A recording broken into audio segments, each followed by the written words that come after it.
Hey friends, you're watching Dishing on Divorce with Lisa Lisser, and I am Lisa Lisser of LZL Coaching. We are on WGSN-DB Going Solo Network radio, podcasts, and TV.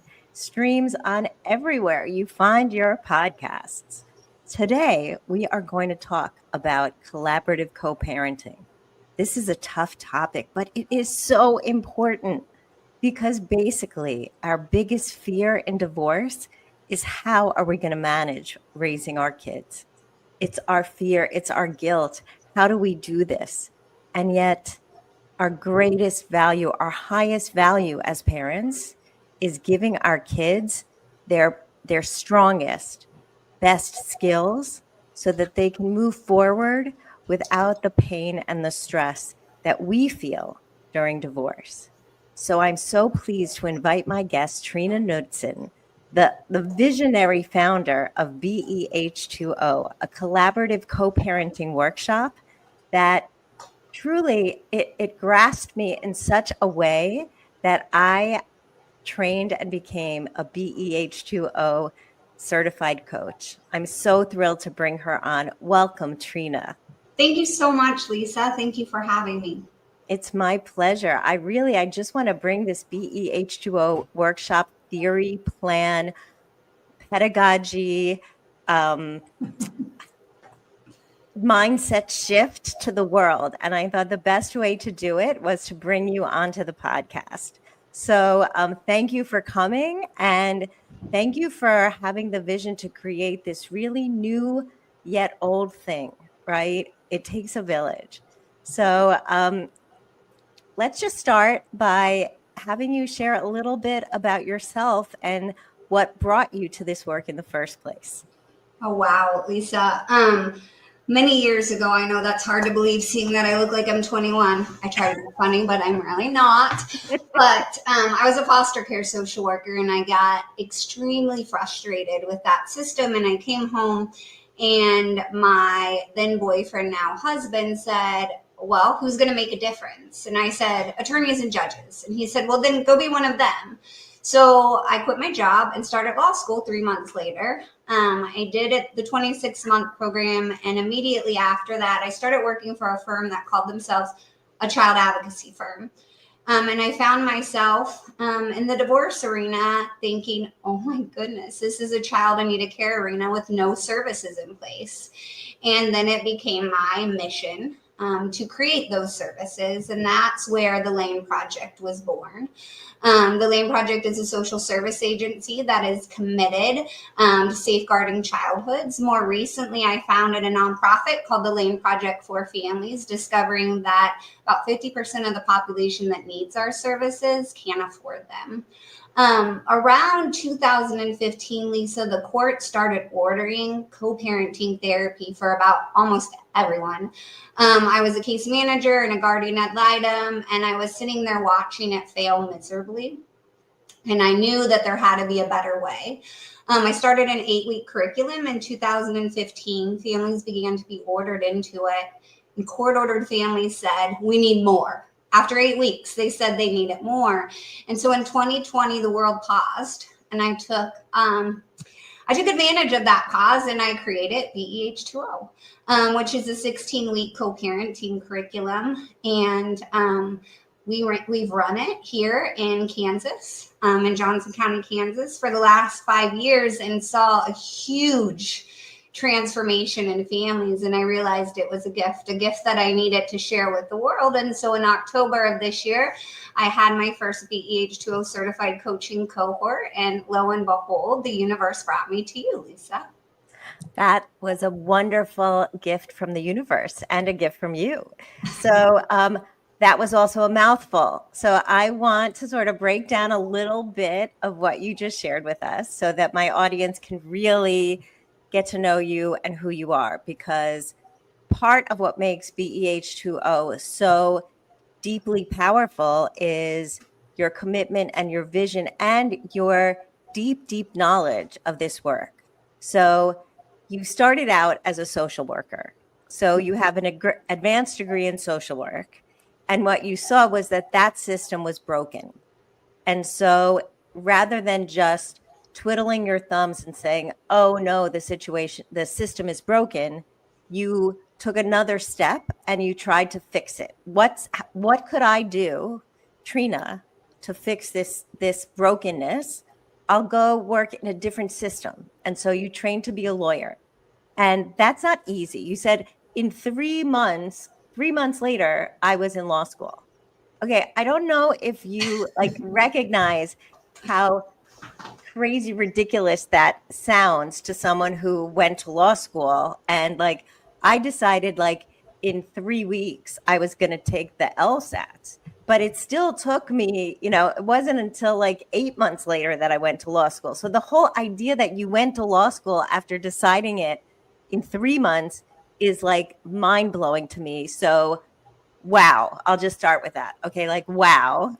And so then you went to law school, and then you found yourself in a child advocacy firm, which again is not the typical track, but it went toward your vision.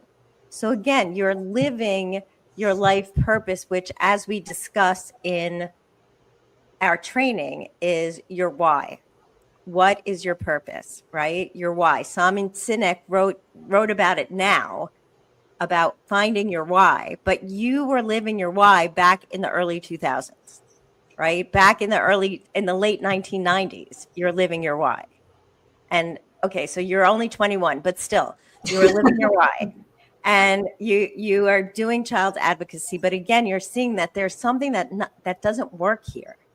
It's not. We're still dealing with the fighting parent, so something's not working here. And so then you get into the guardian ad litem work, which is now you're representing the child in these fights. And again, it's still, things are not fitting. So you create something to help things fit better. So you create, now I'm jumping ahead a decade. You create a curriculum that's 8 weeks because you figure, okay, all you can get them together is 8 weeks. And it's working, but they say they need more. So now you're how did I even get them to show up for 8 weeks? How am I going to get them to show up for more? Because we all know, everyone who's watching and listening to this podcast, how do we get fighting co-parents even in a room together for a second, let alone 8 weeks of workshop? Now they want more. I'm kind of speechless. And all of us training coaches were like, how do we get them in the room together? Now the program is 16 weeks and people are coming. Okay, so talk about how they first start coming, and now talk about the journey today. So please share with the audience. So how did your first cohort show up, and how many people showed up? So I want to go back a little bit about me opening the Lane Project and my law firm, which is called My Child Advocate, in 2008. Lisa, they didn't teach me how to run a business in the school of social welfare, and they didn't teach me it in law school.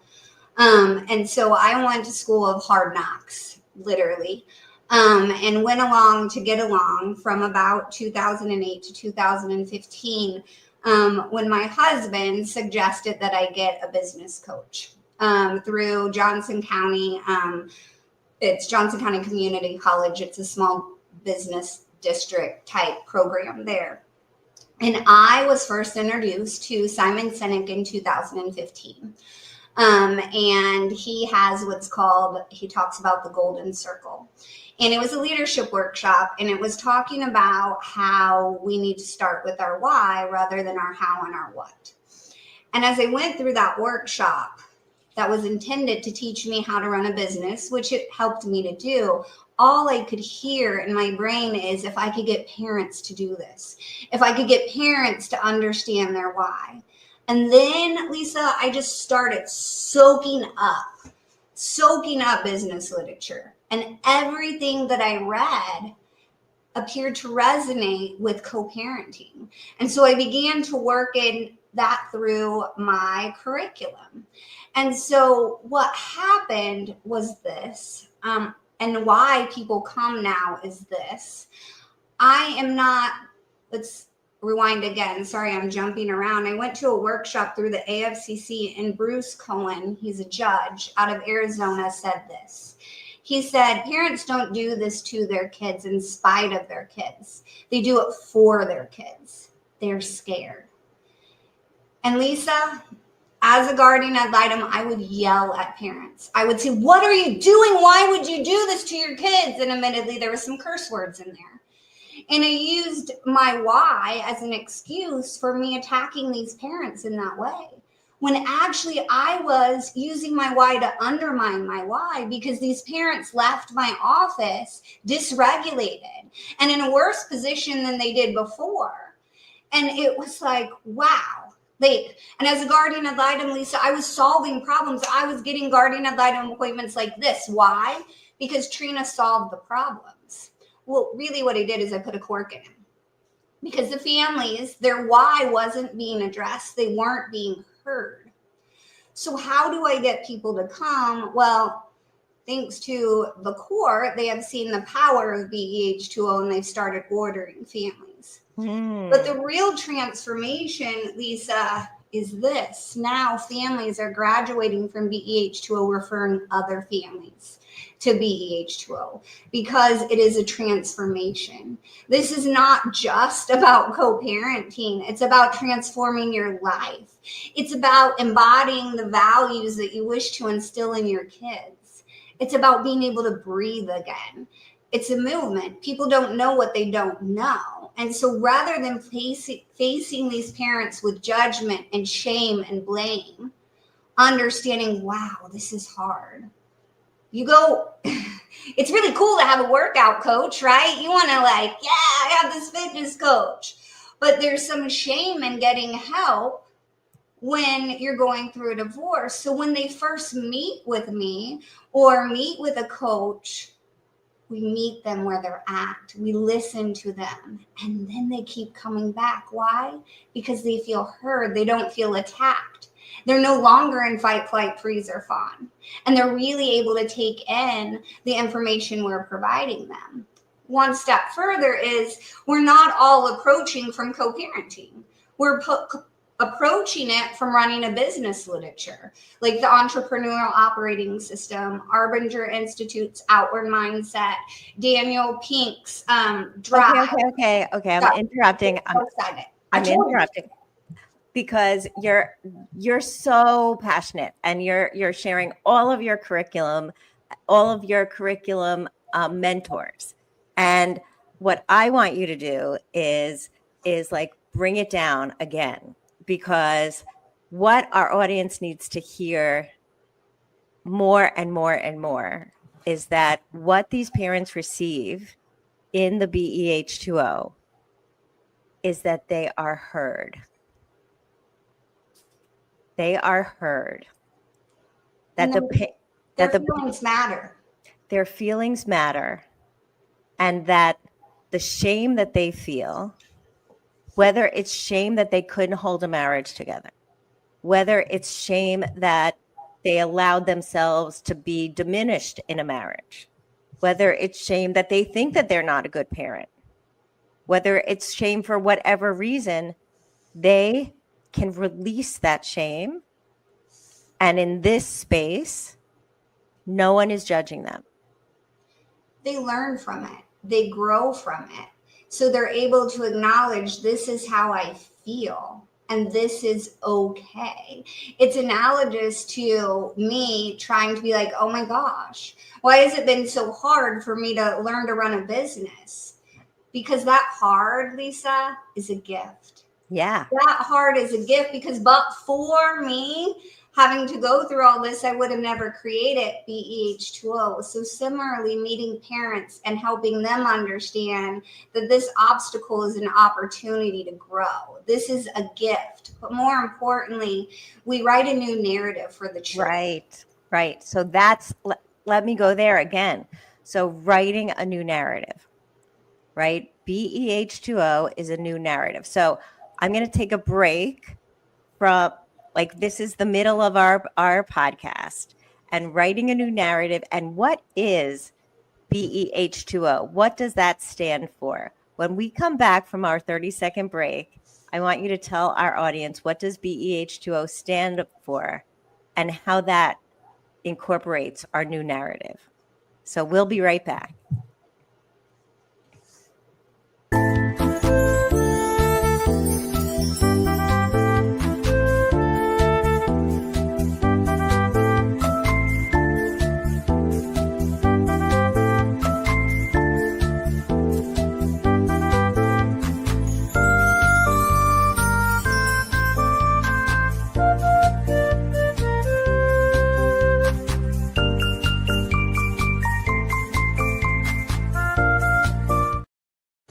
And we're back with Trina Nudson, the visionary founder of BEH2O.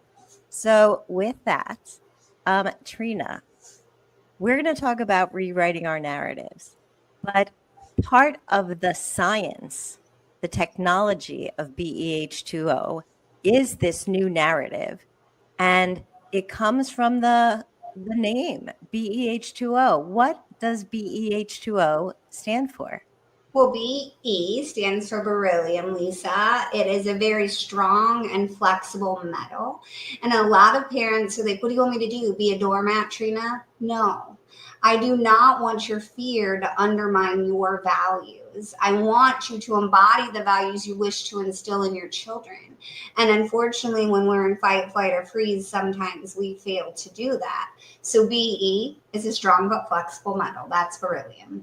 H2O is water. It stands for adaptability, right?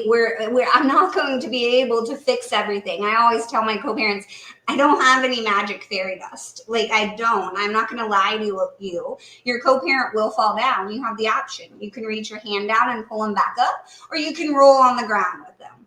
That's your choice. So sometimes we have to adapt. And when we adapt, that doesn't mean we're being a doormat. That means we're realizing, what would the cost be of approaching this conflict in this way? What would the cost to me be? What would be the cost to my child? What would be the cost to my co-parent? Because many of us don't have that outward mindset and understand the ripple effect of our actions. So then the concept, put it all together, BEH2O is the be water strategy. We can be gasoline and come to conflict as gasoline, and then there's going to be a whole heck of a lot of collateral damage. Unfortunately, that damage is going to be our children. Or we can have the awareness to come to conflict as water. What's very frustrating or disappointing sometimes is parents get caught up and they don't want their parent to control them. But what they don't realize is they are being controlled by their co-parent when they undermine their own values, when they approach a disagreement with them. Yeah, and they're being controlled by the narrative that I don't want my co-parent to control me. Yes. So every time they behave in a certain way to prove that they're not being controlled, that's actually being controlled. Exactly. Yeah. And a lot of co-parenting curriculums or programs, they start with the behavior. So they explain to co-parents what they should and should not do, but they miss the point. When parents are in fight, flight, freeze, or fawn, they have no capacity for rational thought.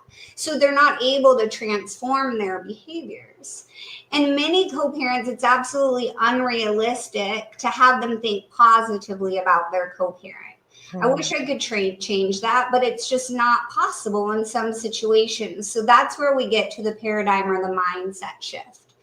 So I learned so much from the co-parents I work with, but I was working with this dad and he shared with me, he said, Trina, I'm doing everything you're saying and it's not working. And I was like, well, what are you telling yourself when your co-parent triggers you? Well, I'm telling myself she might have good intentions. And I was like, well, do you believe she has good intentions? And he was like, no. And I was like, well, that's why it's not working. Like, what could you tell yourself in that moment? And he said, well, and he thought about it because we have one-on-ones as part of our program as well. And this was a one-on-one with him. And he decided that he was going to tell himself, this is an opportunity to return my focus to my son. So every time he became triggered, he told himself that. It's going to bring chills to my spine because then in one of our joint meetings, I think it was joint meeting 6, Mom looked at him and she said, I want to share something with you. I was driving yesterday and our son said, I really love having 2 homes. And this was something that this mom in particular, I never thought I would hear from her mouth. And eventually, you know what? That dad at the end of the program could believe that mom had good intentions. But he wasn't able to do that at week 6. And it is a process. It is a journey. And I work with these co-parents and the coaches work with these co-parents for 16 weeks. And we don't really see a shift until week 6 to 10.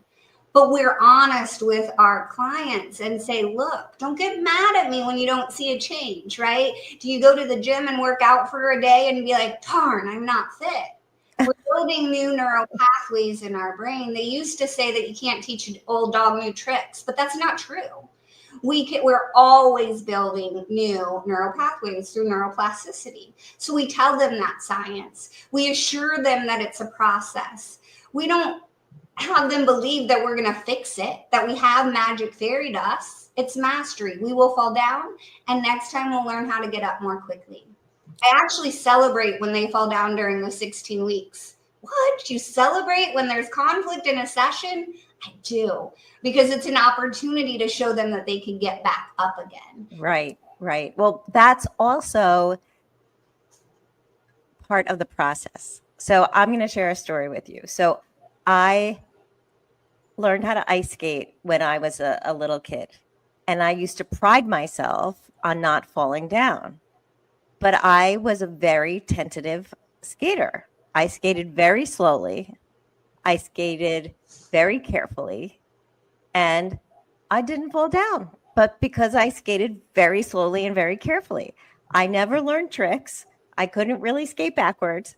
And I couldn't ever do crossovers. And when I started learning to do crossovers, I fell down and I would get embarrassed.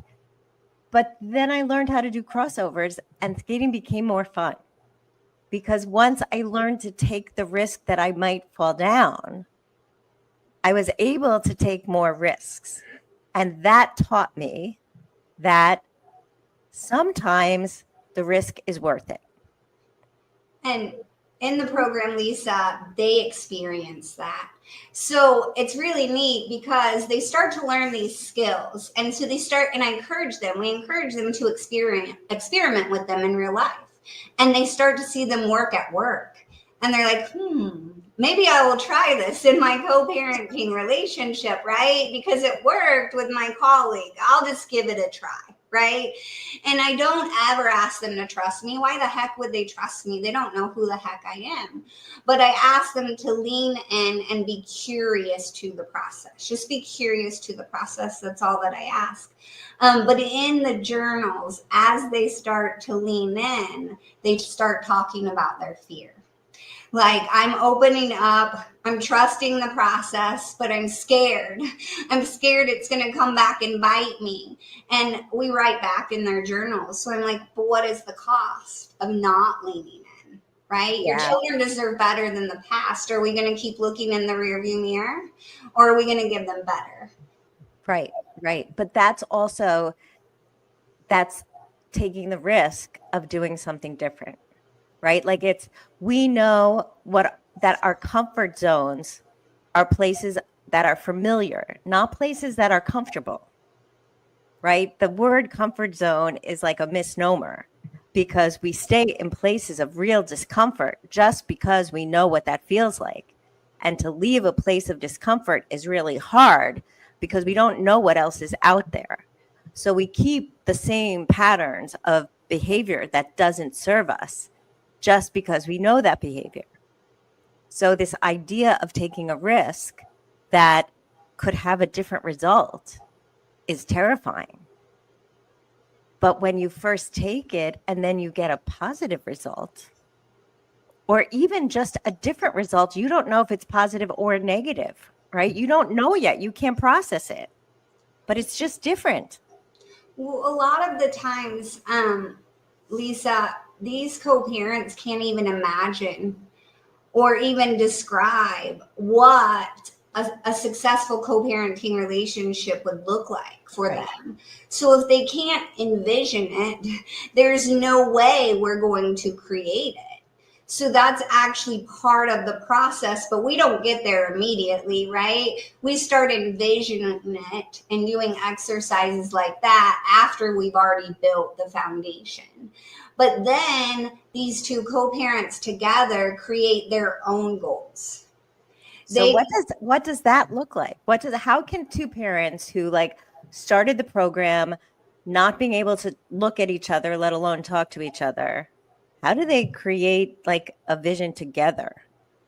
Well, we don't do that until week 9 or 10, Lisa, because it is a huge process, right? If I tried to do that at week 1, we would get a whole heck of a lot of nowhere. But we start to learn, and it's a building process, right? So we step in the shoes of the kids, and we start to delve into how it feels to be in their shoes. We start to view one another as a human, not as an obstacle, and understanding how our actions or inactions may actually serve to undermine our co-parent in being the best mom or dad feasibly possible. And then we successfully work through a negotiation from the why, which is one of our strategies. Okay, now fast forward, we're on week 10. We are now at a place, what do we want for our kids? What do we want to create for them? Many of them, a goal that they will create is to model for our children how to constructively resolve conflict. Right? That's a goal, because now they have learned to constructively resolve conflict. So we are going through this now so that our children don't have to have the same struggles when they're grown up, because we're teaching that to them. That our children or that our child feels like it's their time, not mom or dad's time. These are things that we inspire them, guide them into creating themselves because they're theirs. Where, all due respect to the court system, a man or a woman or a guardian ad litem or whatever, a man or a woman in a black robe or a guardian ad litem, which I was in that role, telling parents what they should do rather than helping the parents decide what is best for their kids, because my family values are going to be different than your family values, and it's going to be different than someone else's family values. So there's no cookie cutter answer, right? So they're able to lean in a little more that way. Wow. Yeah, that's pretty amazing, because, ostensibly viewing the system and the court system as in the best interest of society, right? To create rules for families so that families are better off. Looks at families as almost obstacles to society. So real families that have uniqueness and are different, each and every family, are viewed as units that are the same. And but that's not what real families are. So there's guideline parenting time. Well, this is what the guidelines say. Well, is that what meets both of your whys, right? Let's look at what you're trying to achieve and how, rather than being stuck in the what, right? How can we best achieve your why? And in our week 14, we actually outline boundaries. And why we do that in week 14 is because oftentimes we create boundaries out of fear. Yeah. And our boundaries aren't ultimately supporting our why.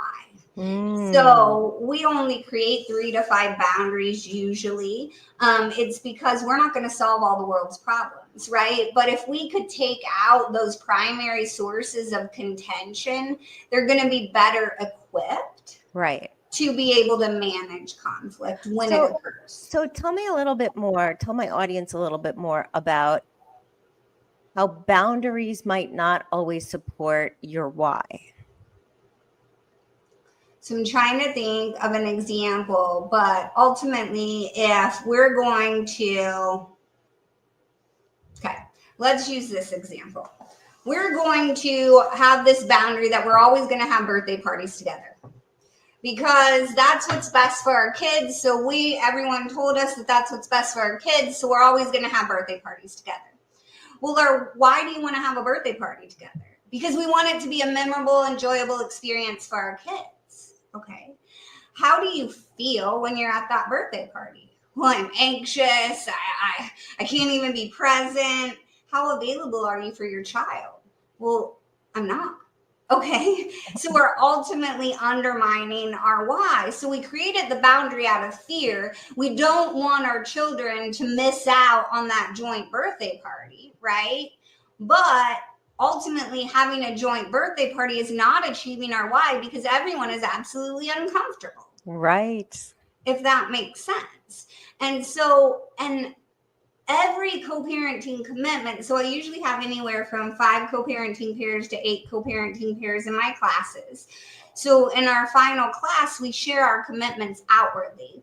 And why we do that is there's multiple reasons, but you sharing it socially provides the likelihood that you're going to follow it more. But also we do it so that each co-parent can hear the other co-parenting pairs co-parenting commitment so they can realize that everyone's different and we're not going to shame, judge, or compare our relationship to another co-parenting relationship because what we created is what helps achieve our goals that we find is most important. Right. And that our family is unique. Yes. And what's most important to our family is not necessarily what's most important to their family. Exactly. And in the court system, it's different, right? Because it's about right and wrong. And in our program, it's about getting it right for your children. Now, talk about fear, Lisa. No one's giddy excited to come into our offices or if it's a virtual and be in the same space as your co-parent. Who the heck wants to do that? But as coaches, we are aware of that. Right? We're not judging them or shaming them. We're acknowledging the fact, wow, it's got to be uncomfortable. What can I say or do that's going to make it more comfortable? Right? And so then they're more willing to lean in to the process. Yeah, because you're acknowledging them. And that's like the first step. That's the first thing we learn in coaching is that you need to acknowledge the person you're working with. But you don't know what you don't know, Lisa. So like why I share that is as an attorney, as a seasoned GAL, I thought I was doing amazing work, right? The judges were ordering me cases right and left. I was settling cases. But if my true mission was safeguarding childhoods, it wasn't representing children in the court system that was going to help me achieve that. It was actually working with the parents. Right. Right. So we're coming to the end of our time.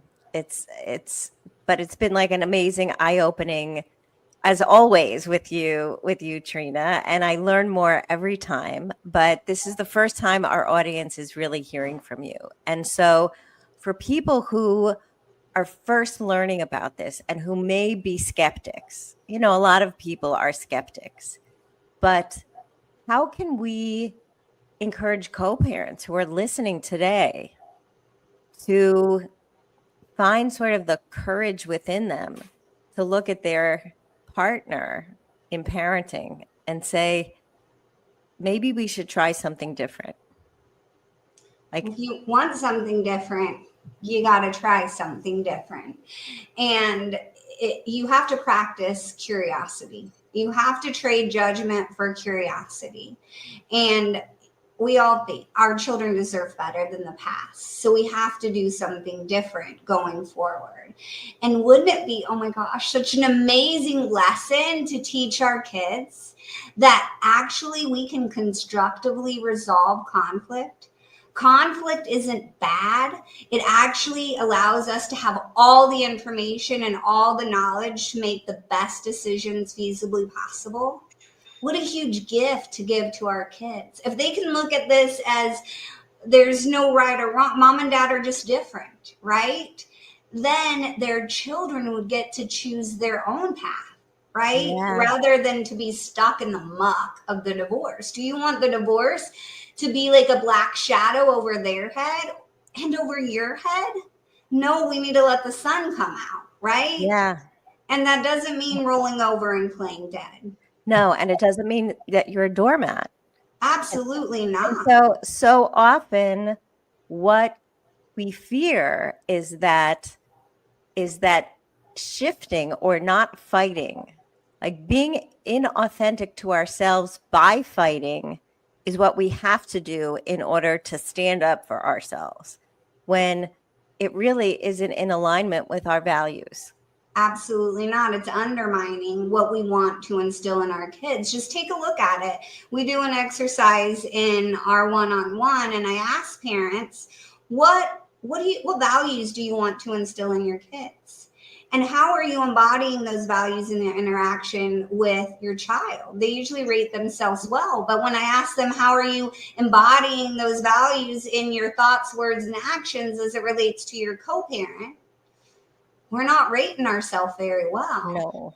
And if we want to truly practice integrity and increase the likelihood of our children embodying the values we wish to instill in them, it doesn't matter who we're up against. We need to practice integrity and modeling those values throughout our life. Yeah. You don't have to take our word for it. Lisa went through our program, but you could go to www.beh2ocoaching.com, and we have past participants who have shared their journey, who were very skeptical, who love singing the praises, not because it not only changed their co-parenting relationship, but it changed their life. Yeah. Yeah. That's what inspires me. That's why I can't wait to start running these workshops and doing these classes and changing lives. I mean, I'm in this work to change lives and to make the divorce experience easier. Not easy, but easier. It will never be easy. It will get easier though. Yeah. And it's all about shifting your mindset and recognizing that you can find alignment with your values. You just need the support to get there. Yes. And so Trina, thank you so much for coming today. Please share again, how can people get in touch with you if they want to learn more about BEH2O and the Lane Project? Well, you can go to our website, which is at the bottom of the screen, www.thelaneproject.com. Also, www.beh2o-co-parenting. You can go directly to the link about BEH2O. Or please feel free to email me or Lisa. Lisa has the details about the BEH2O movement. But this is so much more than a co-parenting course. It is a movement. Yeah, and I am like on board to go with the wave. That's what it's about. Like, let's keep with the water motif. I'm with the theme.